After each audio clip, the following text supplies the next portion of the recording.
local community. From a small dent to major collision repair, Hamilton Paint and Body is here for you. Owners Brett and Kim Guin would like to say thank you for your business.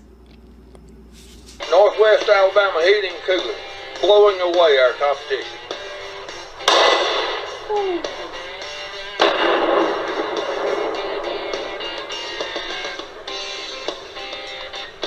Hello, I'm Richard Kitchens, owner of Sports Gallery here on the Court Square in Hamilton. I'd like to thank all of our customers and thank you for watching the Hamilton City Council meeting. Hi, my name is Randy Whitehead, President and CEO of People's Trust Bank. I invite you to view the live streaming of Hamilton City Council meetings every first and third Monday at 6 o'clock p.m. In your perfect stay at the Holiday Inn in Guin off of I-22. Enjoy our amazing on-site restaurant and bar with a lunch buffet every Sunday. Relax with a quick getaway with your family and make a splash in our outdoor pool. Book your next event with us. Call us at 205-468-4625. I'm Rick Chambliss with Marion County Funeral Home and Spry Memorial Chapel in Russellville, Alabama. This is Glenda Cochran, our manager out here. Under the laws of Alabama that was passed in 2002, a funeral establishment has to be certified with the state and carry a certificate of authority before they can even talk to anyone when the time comes is guaranteed to be there. Since 1987, Smith Furniture has been in business to serve the community with high quality furniture at the best price. Some of our name brands are Homestretch, Ashley, Lazy Boy, Catnapper, Lane, Bar Bassett, GE, Frigidaire, Whirlpool, and Maytag. We offer finance in 12 months, same as cash. So stop by Fulton, Mississippi and see Jim, Shannon, and Joe at Smith's Furniture or call us at 662-862-7412. Tom Bigby Electric Cooperative was formed for the need for electricity to the local citizens that were living in the rural areas of Marion, Lamar, and portions of Fayette counties. This line consisted of 12 miles and 22 consumers on the road from Guin to Sulligent. Between then and now, there has been a lot of hard work and dedication from a great number of people to make this cooperative what it is today. Tom Bigby Electric Corporation would like to thank each member. You can contact us today at 205-921-6712. Your story starts at Bevel State Community College. Whether you are just starting out or starting over, Bevel State has an opportunity that is right for you. With 5 locations serving 7 counties, you don't have to go far to start your own success story. Plus, with tuition lower than 4-year colleges, you won't need to spend more for a great education. Visit us online at bscc.edu to learn about your options for seamless academic transfer and high-demand career tech and health science offerings. Let us help you tell your story. Okay,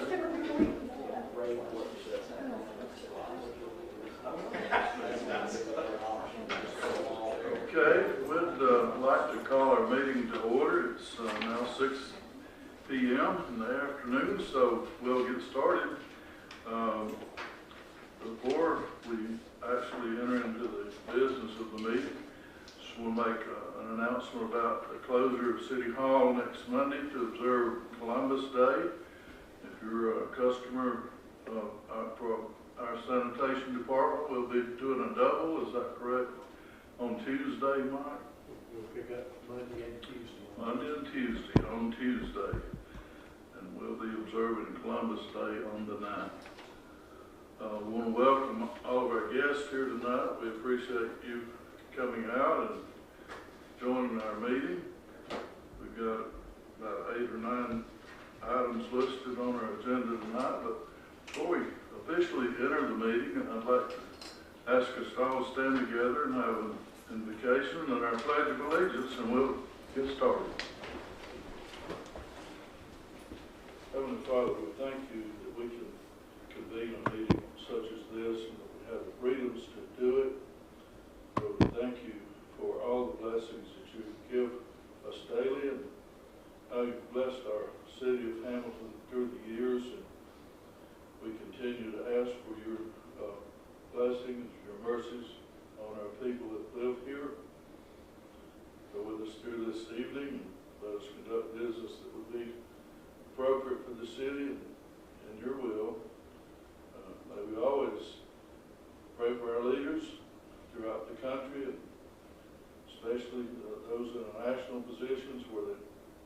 heavy decisions being made.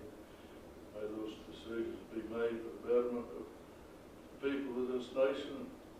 May we always be united and free. In Christ's name, amen. I pledge allegiance to the flag of the United States of America and to the republic for which it stands, one nation, under God, indivisible, with liberty and justice for all. Thank you. You may be seated. As we have additional guests to arrive, I'll come on around and have a seat. Item 1 on our meeting tonight is a recommendation to approve the minutes from the September 18th, 2023 council meeting. We need a motion for that. I'll make a motion. Got a motion from Scott Robertson. Need a second? I'll second. Scott Tower, second. All in favor of approving our minutes? Thank you. Item 2, a recommendation to approve our accounts payable bills for the month of September 2023. We need a motion to pay our bills. Make it. Wade Williams made the motion. We need a second. Sherry makes the second. All in favor of paying our current bills? Thank you. Item 3 is a item we will seldom see on the agenda, but it's a motion or a recommendation to close out a safety deposit box at People's Trust Bank. This box is not being used and is inactive, and we'd like to go ahead and officially close that safe deposit box at this time. I'll make it. Scott Tower made the motion. We'll need a second. I'll second. Scott Robertson, second. All in favor of that? Thank you. Item 4 is a recommendation to approve the purchase of a 2023 Polaris Ranger 570 for $10,358.50 from Motorsports Superstore. This Polaris Ranger will be purchased for the Hamilton Police Department. Proceeds estimated at $8,000 from the sale of the vehicles on Gov Deals will be applied toward this purchase. The difference will be paid from the Hamilton Department Drug Fund, Hamilton Police Department Drug Fund. We had some discussion with our chief at the work session and couldn't make a vote on this, but I'd like to recommend that tonight. She makes the motion. We got a second. Second. Second from Scott Robertson. All those in favor of that purchase? Thank you. Chief, is it working out good so far? I know you got it. Yes, sir, it is. It is. We're working on getting stickers and stuff for it. That way it's marked as a police unit. We can use it hopefully for the parades, and it was a football game, and it's already being used, so appreciate that. Thank you. Item 5 is a recommendation to post a job opening for the position of sanitation worker for the Hamilton Sanitation Department. This posting will be to fill a vacancy that will be left due to a resignation of one of our current employees. And we'd like to post that job opening for Mike tonight. I'll make it. Got a motion from Wade. We'll need a second on that. I'll second. Second on Scott Tyra. All those in favor of posting that job opening? Okay, thank you. Now we... Mayor, before we get to this next one, I'd like for us to go into executive session as far as good name and character and talk about this before we vote on it this next time. Okay. Move on down to the next couple. Do that executive last. You're gonna do, because that might take a while. Going down and finish up. Before we vote on this next one, we gotta talk about it. Right. Go ahead. Got a motion. I'll second. Got a second to move to executive session. All those in favor? Okay. All right. Who made the second? Second. Wait. Who made the motion? I had that totally backwards.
community.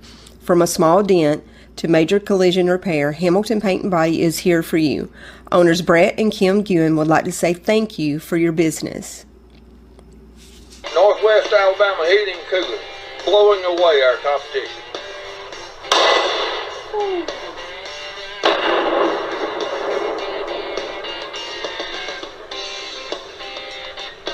Hello, I'm Richard Kitchens, owner of Sports Gallery here on the Court Square in Hamilton.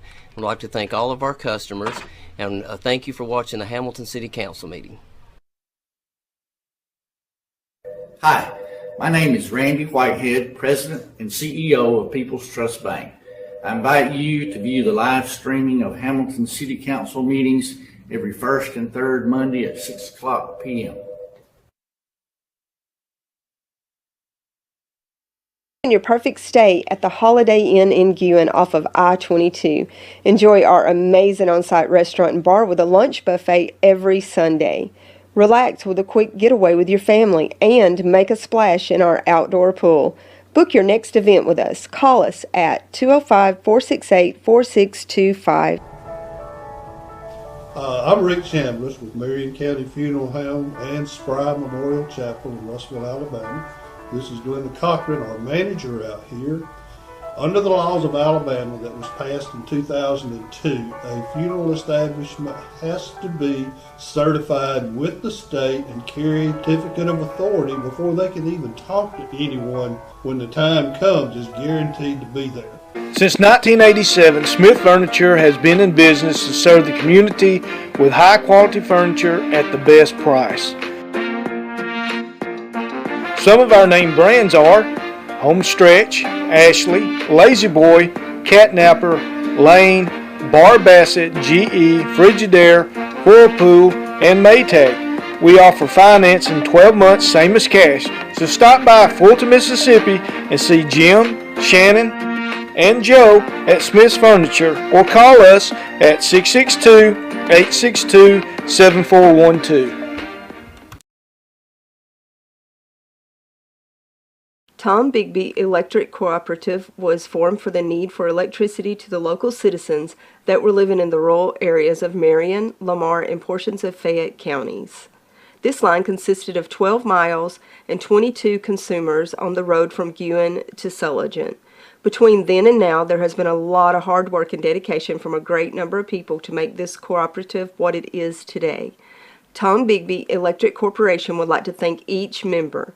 You can contact us today at 205-921-6712. Your story starts at Bevel State Community College. Whether you are just starting out or starting over, Bevel State has an opportunity that is right for you. With 5 locations serving 7 counties, you don't have to go far to start your own success story. Plus, with tuition lower than 4-year colleges, you won't need to spend more for a great education. Visit us online at bscc.edu to learn about your options for seamless academic transfer and high-demand career tech and health science offerings. Let us help you tell your story.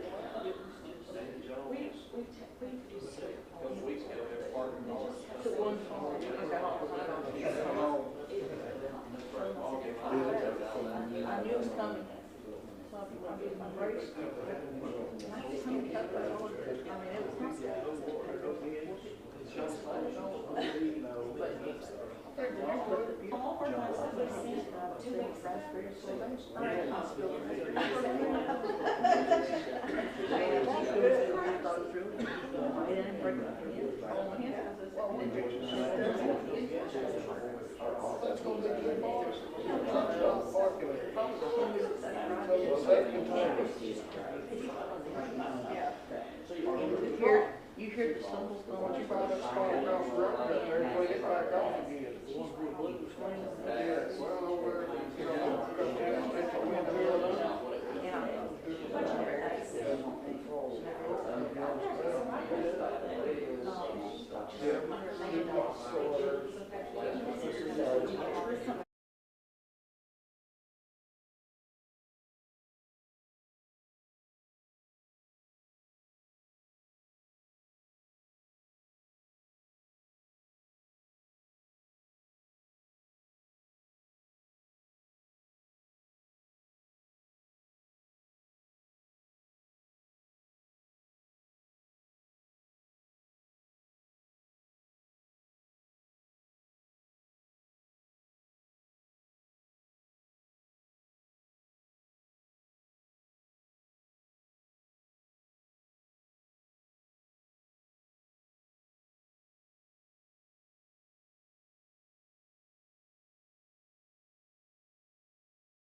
From a small dent to major collision repair, Hamilton Paint and Body is here for you. Owners Brett and Kim Guin would like to say thank you for your business. Northwest Alabama Heating and Cooling, blowing away our competition.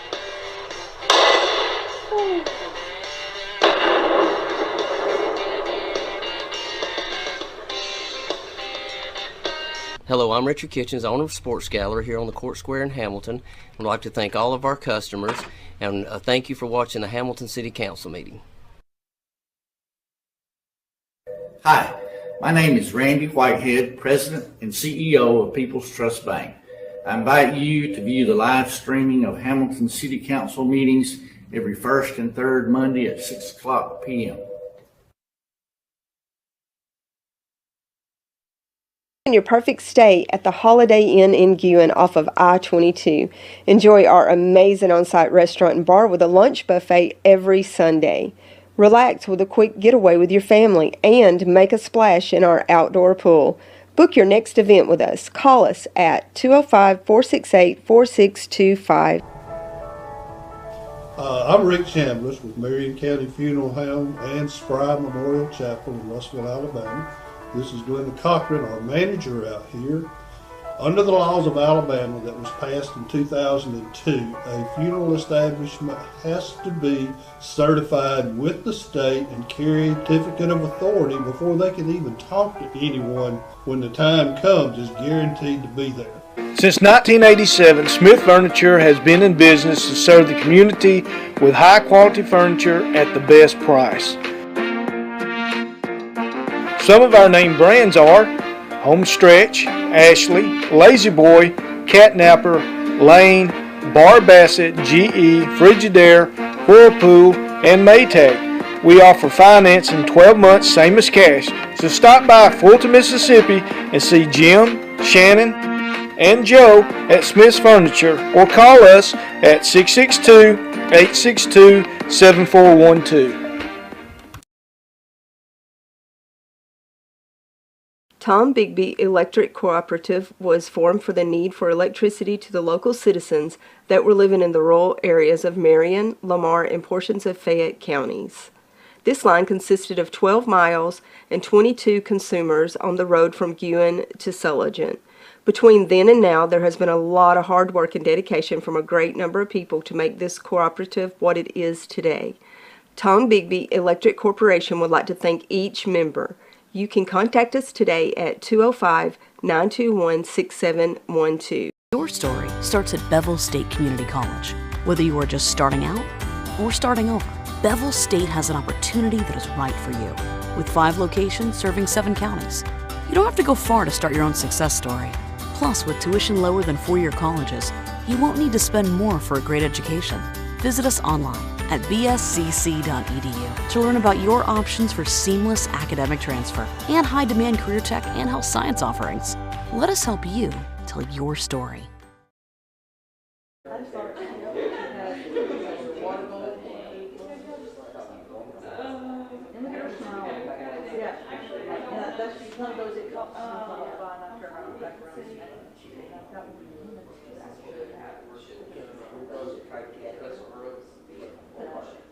No, you're sitting there with this.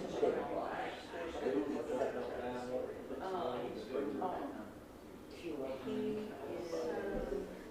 is sitting facing the creative places in the whole world.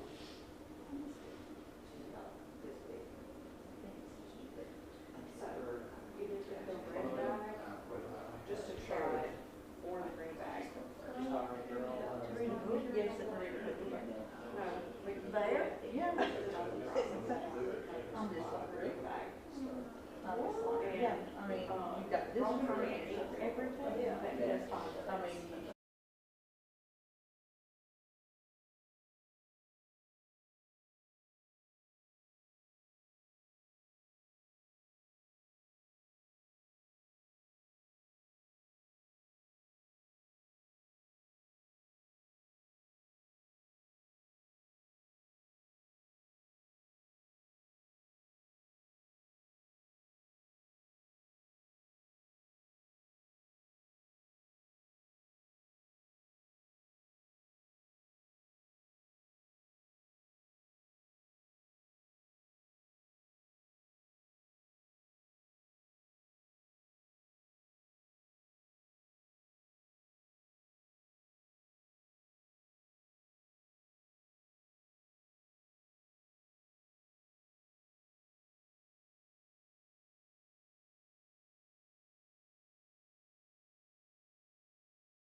Staying with us.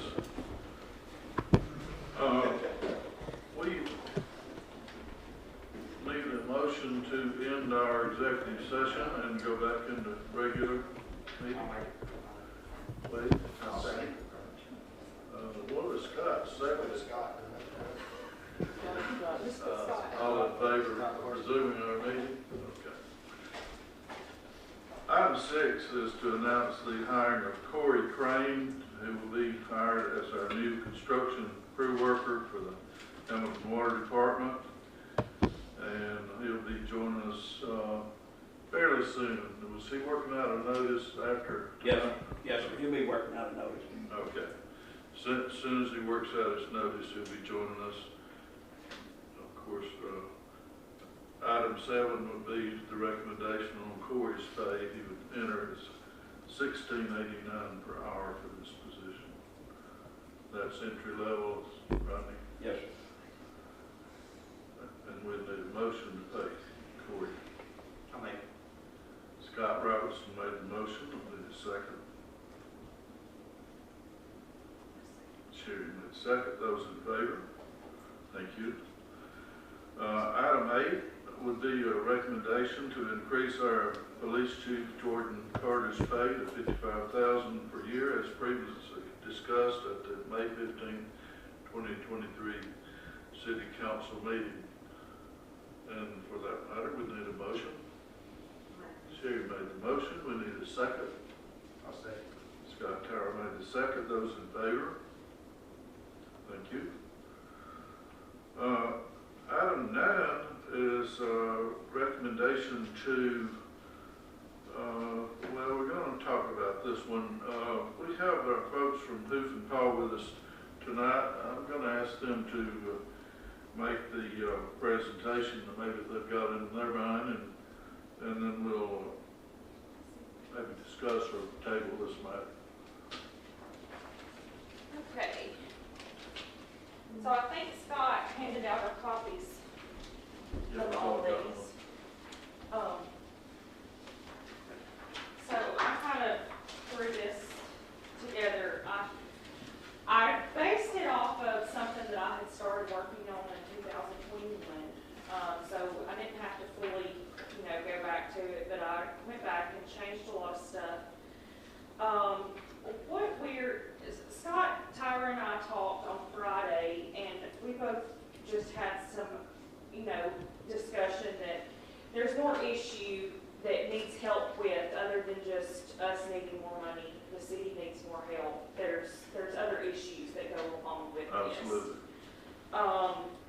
Which we're aware of. So what I have prepared that all of you have a copy of is just kind of an outline of how I felt like, based off of my research that I've done, working in this in the 2 years that we've been here, and then also my previous help with the one that I worked with in Madison County, and also talking with some of the other ladies that have been in the area that have been doing foster-based services or spay-neuter services, or have tried to in the past, how all of that came together to meet a need that could not just band-aid the issue, but hopefully help it to go away. Because like I told the county commission, I do not want to do this the rest of my life. This is not my end goal. I do not want to receive money forever to be paying out spays and neuters for hundreds of animals every year.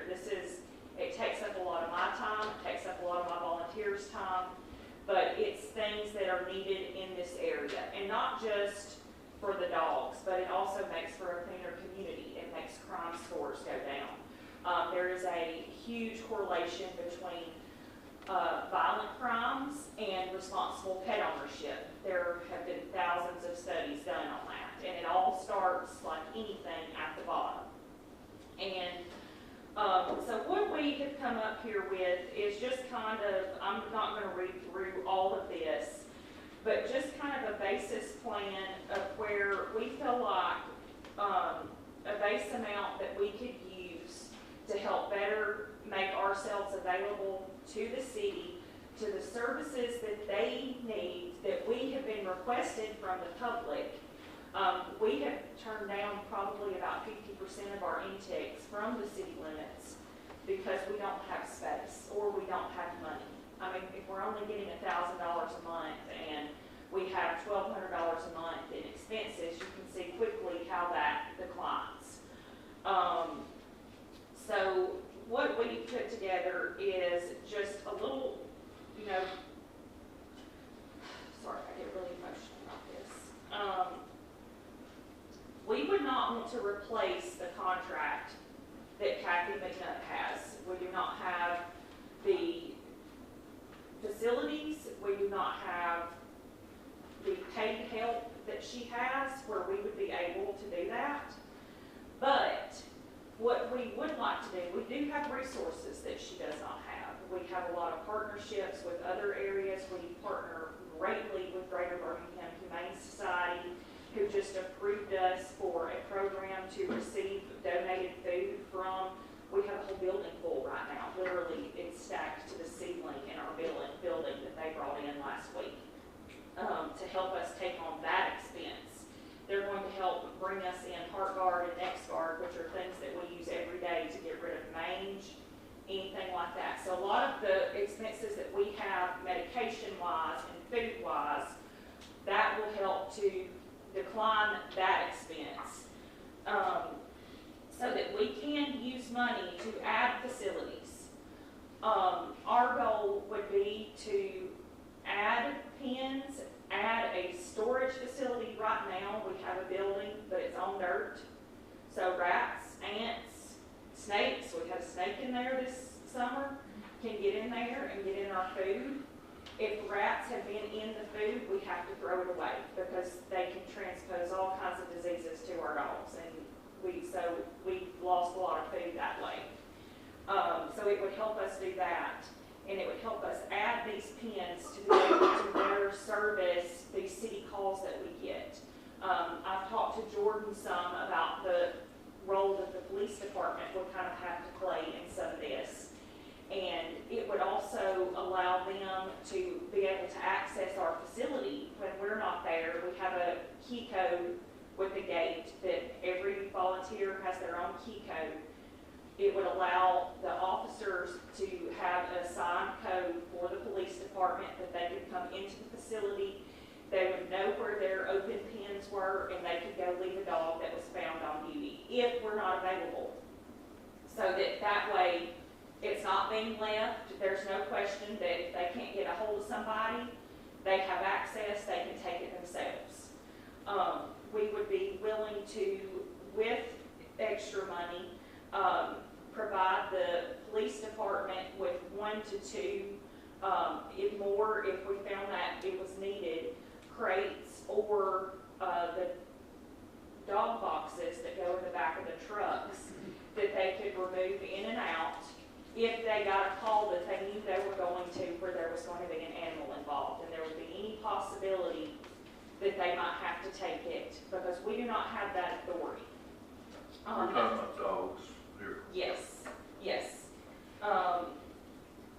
And dogs are the main problem. We get a lot of cats, but the difference is with cats is most of them are feral. With the feral cats, we have trapped them, we trap them, we take them and get them fixed, and we turn them back out where they came from. That's about the only thing that we can do with them. But that way they're fixed, they're vaccinated, they're not spreading disease, and they can't reproduce. So that's kind of how we've been able to do some of the cats that we've done. But the primary situation is dogs. We've got one of our volunteers that live downtown. Some officers know where she lives. They'll show up at her house in the middle of the night because they found a dog that's been hit by a car, or they found one that's been abandoned that they've been called out to the house to. Well, this would allow them not to have to go through that roundabout. It's 11 o'clock at night. Just, if they're on duty, take it up to the shelter, let us know you're taking it. It's an easy fix in regards to that. We would also like to supply the police department with a microchip scanner and the availability that they can use, or we could use it for them, the microchip lookup. so that if they actually come across a stray dog, they can scan it. If it's chipped, they know where to go to look up and get the owner's contact information. It's free. These scanners are about $60. They're not. I think we've got 3 of them now. That's something that we would like to implement, because if they come to us, we microchip on intake if they do not have a microchip when they come in. So even if they go out from us and get reclaimed by an owner, whatever, they've been microchipped, that's part of their redemption fee that they pay to get them back, is they're covering our cost of the microchip that we put in them. But we would like to make that resource available to the city. What else have I got on here? Caitlin, can I interrupt you? Yes. I'm Kathy McNutt, by the way.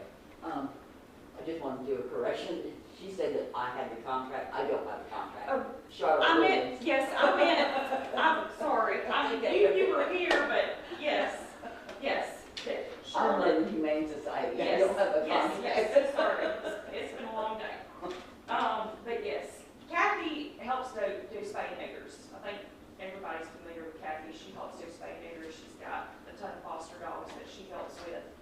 And she's also, have you been receiving the, okay, yes, so she's who the other, 400 of the $1,200 is going to right now, which we're very happy that that's being done for her.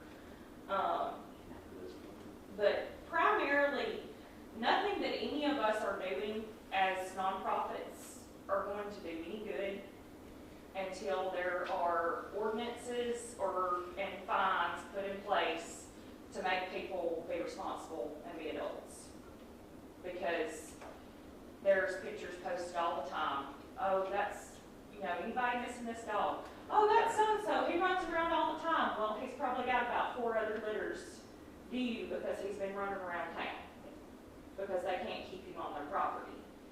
And it just creates a lot more work for us and a lot more money that we have to spend donation-wise if we don't have anybody backing up the end game that we're trying to get to. Because otherwise it's just going to be a never-ending battle that goes nowhere. And we're going to keep having this problem. There's not going to be any solution to it. And the problem is just going to keep multiplying because people get burnt out. When you come over here and do what we do and you see that no one else is trying to enforce things or make rules to make things better, people get very burnt out on that. And that's why a lot of these rescues that were here are not here anymore. And I don't want to see that happen because I think it's been a big need in our area. We've had a lot of people that have come in from Mississippi or Georgia that have adopted dogs from us that they've found on Pet Finder. That would be like, oh my gosh, I've never seen, I saw 5 strays on my way here. I've never seen something like that. I'm like, this is why we're here. This is why we never have room. Because it's just a never-ending battle. But I've thrown in a few things here that are based on amendments to codes that are what other cities have done to implement these spay and neuter ordinances within city limits. Most of these that I put in here have come from Decatur. Gadsden just recently passed one that hasn't even been published yet, requiring spay and neuter within city limits. And the question Scott Tyra had for me was, well, how does that affect us that, anybody that has a dog or cat, the spay and neuter would require cats too, that's not spay and neutered, how would that affect us? Well, it doesn't really affect you unless your dog is wandering at large. It's not saying you cannot have a dog that is not spayed and neutered or a cat that's not spayed and neutered. It's saying if you do, you have to keep it on your property. You have to be able to keep it from getting to someone else's dog who may not be spayed or neutered. And so this would help create a small license fee, and I'm talking like $5 a year, I think is what I put in here, where you could purchase an annual license for $20, or not an annual, a lifetime, which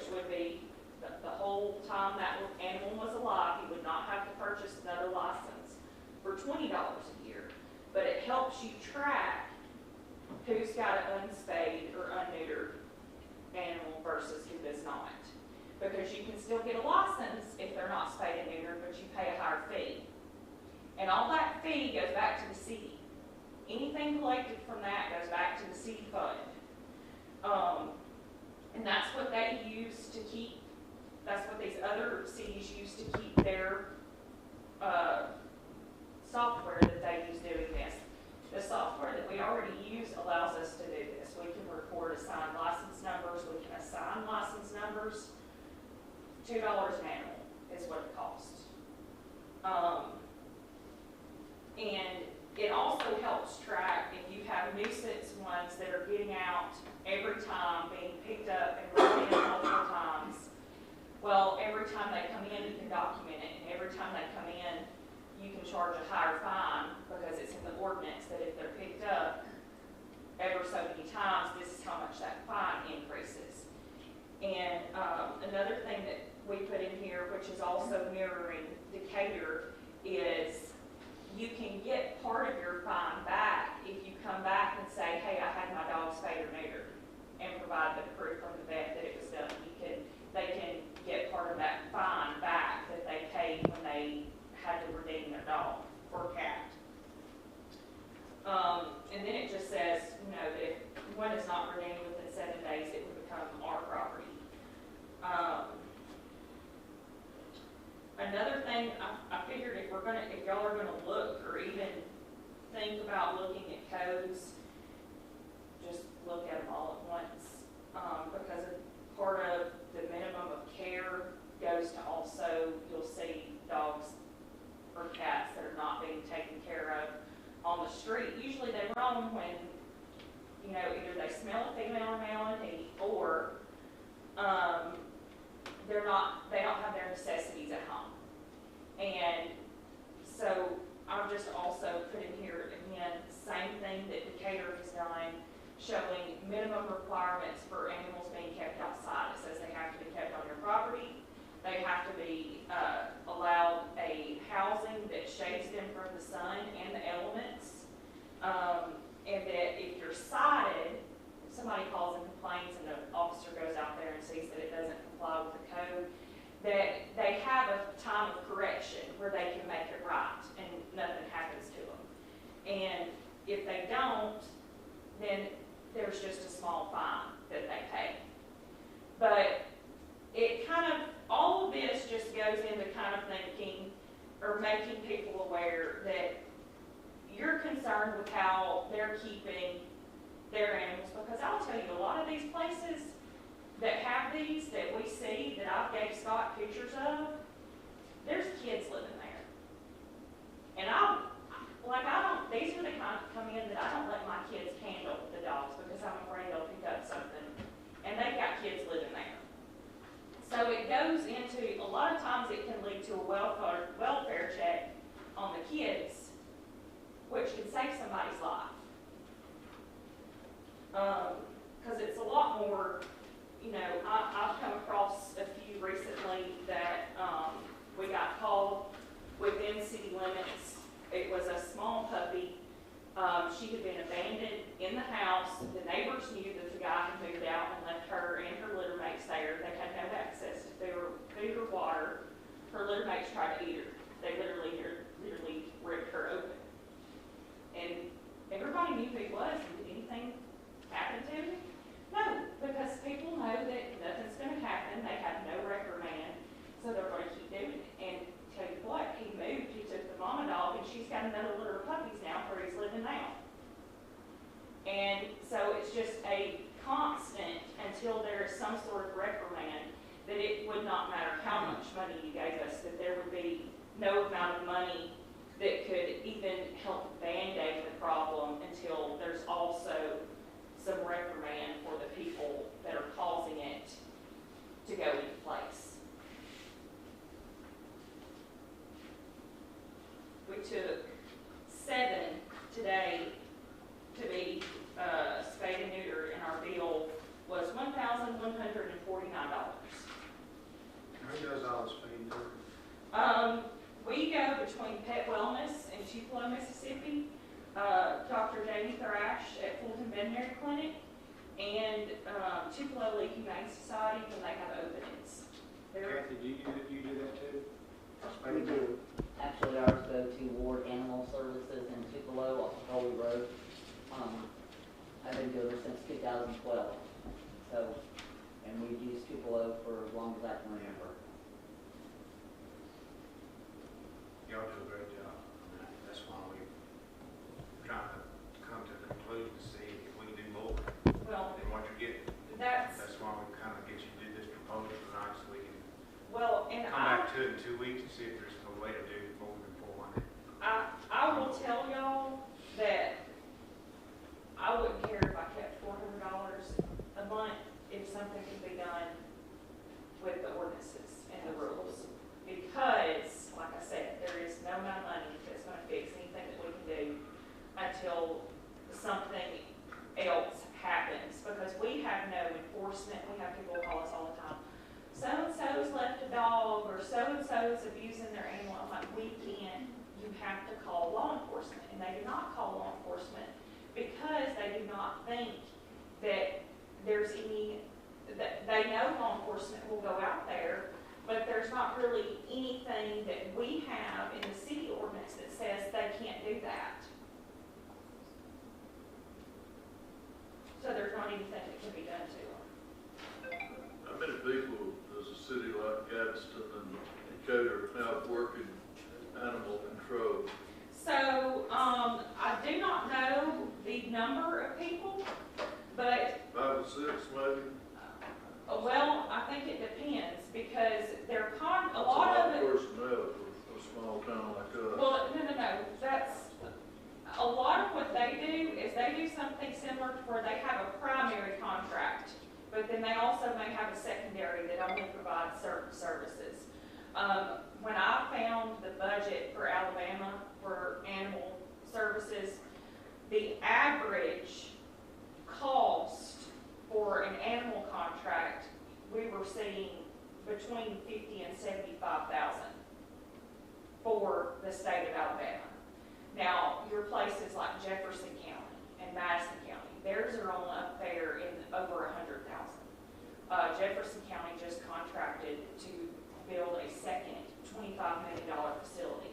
Obviously, we're not doing that here.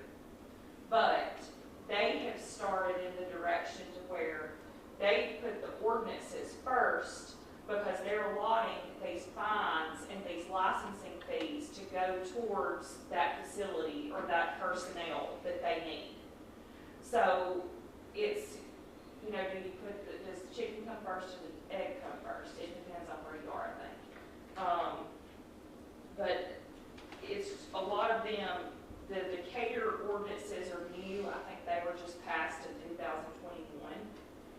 So it's kind of, you're seeing more of the cities that have noticed an increase in their problem because it also affects the business owners that you have that want to come in. If, you know, if they see nasty stray dogs or cats running around everywhere, and there's nobody that they can call that can come remove them, they're not going to want to, you know, open shop right there where that's happening.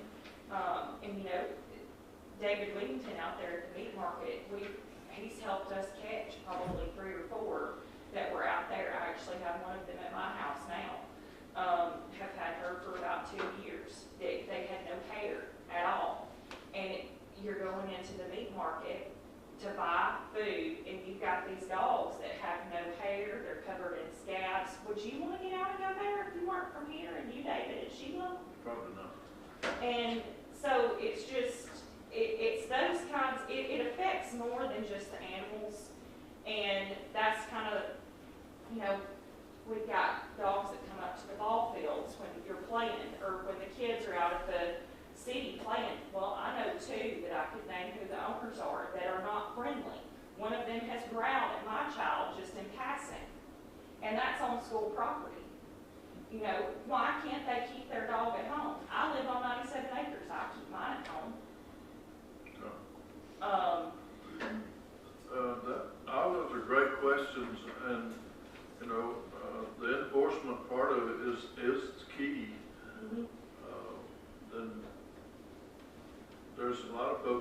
not believe there's any rules for them in this whole world. I'm my own person, this is my dog, I'll do what I want to. You got a lot of that attitude. Right. And, you know, we may have to show them different, but a $10 fine is not gonna get some of them's attention. Right, that's the license fine, or the fee, that's the license fee. Now, picking up a dog and bringing it in, if it's not fixed, it would be $50 the first time. But, like I said, we microchip them.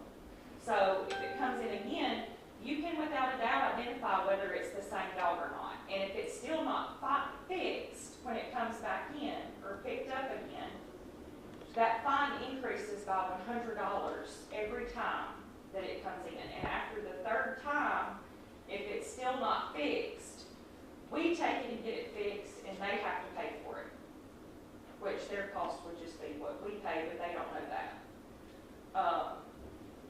But so it would be, in the end, I think it amounted up to a $500 fine if your dog is picked up more than 3 times and it's not been spayed or neutered.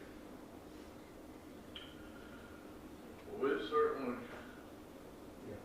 think you put a good proposal together. I'd like for us to be able to consider this for a while and not, I'd recommend that we table the motion we had on item 9 for renewing our contract like we had had it, and maybe some consideration of this, and as you say, we'll have to have a discussion about our rules too. Because if you say it ain't gonna work without the rules being applied, we're all batting in the wind, I guess, you know. So, we don't want to make another crucial error here. We'd like to get our dogs and cats under control somewhat. And other animals that may creep into town, we've had several chickens and, Yes. you know, they're not just dogs and cats anymore. We've got folks that want to farm inside the city limits, you know. Yes, it happens. Creatures, what have you. I don't know what I was out there. I think I'd be surprised if I did know. Well, and you know, it's just, we don't have the expertise or the training to handle aggressive dogs or anything that needs to be euthanized. We cannot euthanize. You know, that kind of stuff, all that would still have to be handled by animal control, which would be Charlotte Williams. Yeah, I was gonna be a big guy the other day. I took a live trap out to this residence. I was gonna set that thing when those dogs charged me. I got in my truck and I called back. I said, y'all set the trap off and pick up the dog when you get it trapped. Well, you never I didn't want to stand there and let my leg get bit, because that's exactly what he's looking at, is my leg. Yes. And I chickened out. well, hey, that's one reason I'm like, I'm not stepping in that, because I don't want to get bit either. And I don't want any of my girls that help me to go into that situation either, because we're just not trained for that. But she has the equipment, she has the ability to do rabies. We don't have that. So anything like that would still have to go to her. But it's just, I feel like if we can do something with the ordinances, in addition to allowing us to make some additional facilities, make the resources available to the city officers that are usually the ones that are coming in contact with a lot of this before we do, that it just helps everybody on all fronts. And I don't know if anybody else had anything that they wanted to add. I just want to add that, you know, as much as we want this problem fixed, I know y'all don't have the resources in our police departments. It's not even feasible. They have enough going on with everything else, but until something is done, it's not going to get any better. Like I said, I've been doing this since 2012.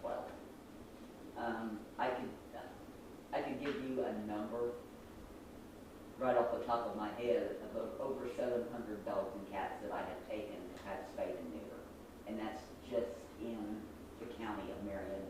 I don't know the number of ones in the city of Hamilton. But in the county, we have done over 700 spay and neuters. Has there been any reports of rabies amongst the animals? There has not. I'm surprised. Yeah. because people don't keep their shots Well, up that's, either. yeah, that's exactly what I was going to add to what Palin said. There also is a state law that requires an animal to be vaccinated for rabies.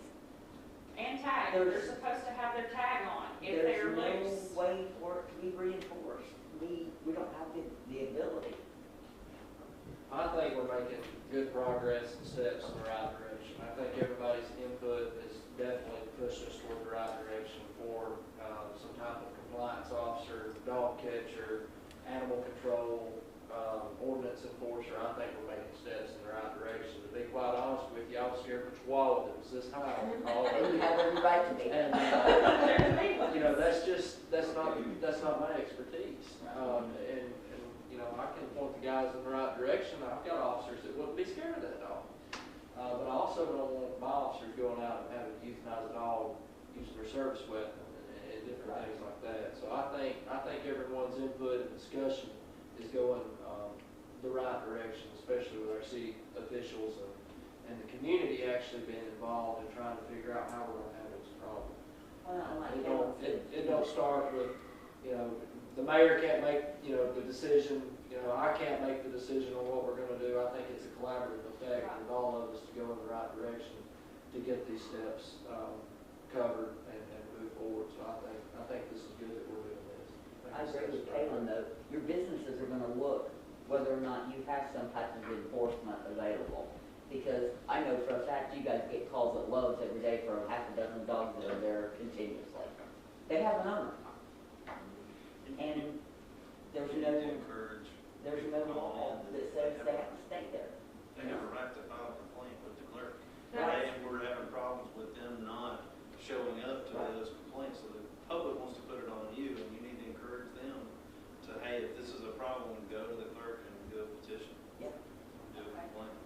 Let them sign it. We have, what we have tried to do is, we don't want to step on toes. We know Charlotte has the contract. She made it clear that she doesn't want her toes stepped on, which is fine. I get it. She's been doing it a long time. So we've made it a point to if people call us about that, you know, like, well, we can't pick up because we have a county contract. You have to call Charlotte Williams. Here's the number. And whether they call or not, what gets them is the euthanasia part. They think that they're better off being out there on the loose, being hit by a truck, than it is to go in and be euthanized. When really, after the ones I've seen, I feel like some of them, if somebody just would have had enough compassion to let them be picked up and taken out of their misery, it would have been a lot better for them than for them to sit there and suffer and having to worry about who's going to feed them, where are they going to get their food from, who's going to take care of their puppies, because a mama dog she will die before she lets something get one of her puppies. And, you know, there's so much that goes into it that people don't want to see that side of it. And I didn't either until I started doing this. And, you know, my dad will tell me all the time, well, you know, so you should have just put that one down. Well, half the time, usually it's mange. People think, oh, you know, they just need to be shot. Give them a flea pill, their hair will start growing back within 2 weeks of having it, and you'll never know anything was ever wrong with them. It's a standard of care that people think that they have no reprimand, and they're just going to let wander and spread and do whatever it is they want because there's no rules for them in regards to that, because that's their property. You got an extra copy of the one? Yes. I got one right here. Let me just put it there.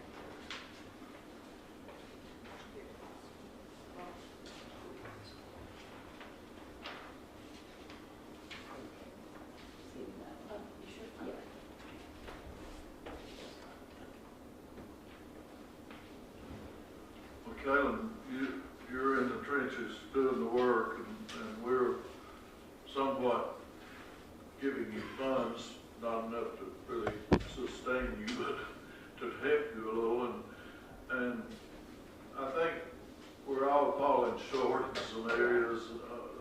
sticking to the goal, you know, that's what I'm saying. Yeah. So let us consider this proposal and next meeting, maybe we can make a better decision about what we do going forward. And we'll have a work session between now and then, so we'll talk about our ordinance and enforcement and this kind of thing that goes along with it.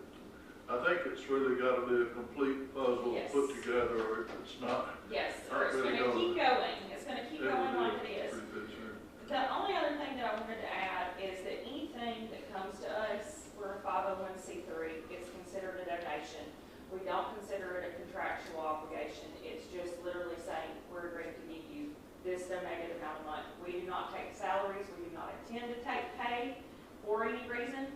The only thing that we pay for, or that, like if one of my girls buys gas for the van with her own money, I'll reimburse her for that.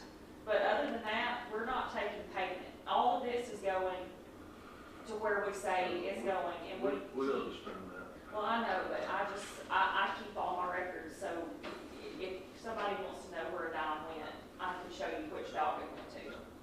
It's a big effort, you know, taking on that. I can say that I appreciate it. Sometimes we've got that dog that the people just got to get rid of, and we just don't have a place to put it. You make all the phone calls you want to, the dog's still out there. Yes. You know? Yes. And we gotta find a solution for some of that, because there's times when the people didn't ask for that dog to be there, it's just there. And digging holes in the yard, it's tearing up the trash can, and it's killing the cat, and it's all this other stuff that goes with it. And, we gotta find a way to help in our community when there's a real problem. Right. And I don't like biting dogs either. Well, and the whole health department worker scare, the lady that passed away from the dog attack, you know, that's a big thing, because those dogs weren't originally vicious. But when you get so many dogs that roam together as a pack, they create a pack mentality. And they may not have been vicious 2 months ago, but let them all be together, and one of them get that mindset at that time that that person is threatening them, they'll all join in. And when they get hungry, it gets worse. Yes. Well, I'm a dog lover, and I had 23 dogs at one time. And I don't have any today, and I don't intend to get any more, because I get attached to them and I cry when they die. But I was a hunting person. I had a pet in the yard and 22 in the pen. But I lived in a subdivision. My neighbors didn't really care for me. So anyway, but they let me get away with it. And, but anyway, we see the problem clearly. We see your plight is trying to keep your head above the water as you And I go. will add this too, Bob, if you don't mind. I think Hamilton City setting a precedent is key. I do, because then you have your smaller communities and your surrounding towns that are going to follow suit, or they're going to answer to why.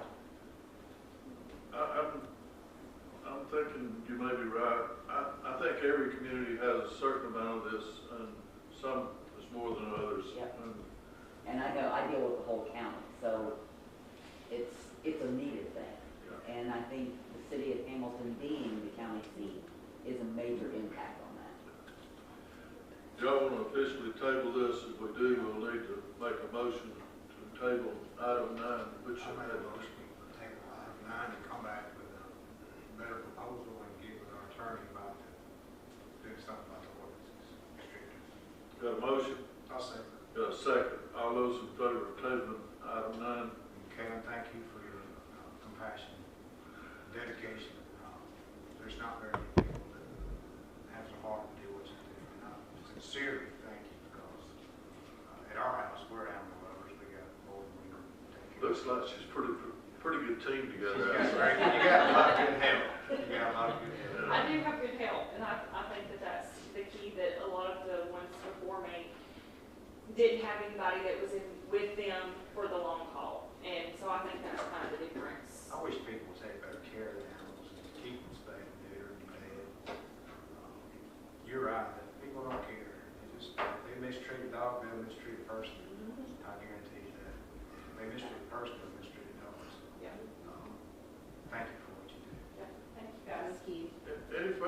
business to come before the council tonight?